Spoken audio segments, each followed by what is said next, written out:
घोडेगाव तालुका आंबेगाव येथील तहसील कार्यालयात केस संदर्भात वकीलपत्र घेतलेल्या व्यक्तीची बाजू मांडत असताना प्रतिवादी असलेले जयसिंग भगवंत पाटील भेंडे राहणार मंचर तालुका आंबेगाव यांनी माझ्या कोटाची कॉलर धरून शिवीगाळ करत तू बाहेर भेट तुझ्याकडे पाहून घेतो असे म्हणत जीवे ठार मारल्याची धमकी दिल्याची तक्रार ॲडव्होकेट अमोल पिराजी पोखरकर यांनी घोडेगाव पोलीस ठाण्यात दिली आहे।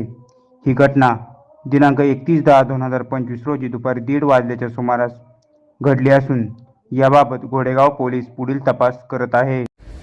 मी अमोल पोखरकर घोडेगाव या ठिकाणी वकिली व्यवसाय करतो। या व्यवसायाच्या निमित्त आज तहसील कार्यालय घोडेगाव या ठिकाणी रस्त्यांच्या नियमित सुनावण्या सुरू असताना पक्षकाराची बाजू मांडत असताना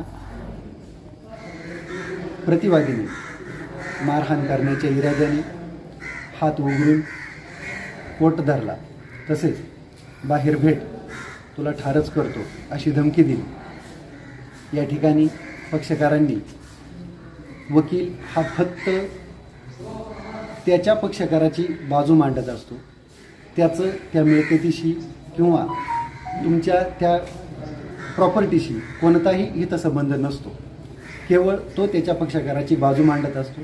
त्यामुळे वकिलांवरती अशा पद्धतीचे हल्ले करणं हे चुकीचं आहे।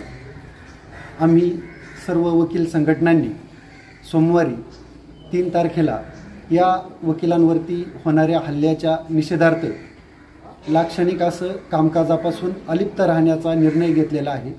सोमवारी सर्व वकील संघटना या वकिलांवरती होणाऱ्या हल्ल्याच्या निषेधार्थ 1 दिवसापासून कामकाजासाठी 3/11/2025 रोजी कामकाजापासून अलिप्त राहणार आहोत। तरी यापुढे शासनाने लवकरात लवकर वकील सुरक्षा कायदा मंजूर करणं गरजेचं झालेलं आहे।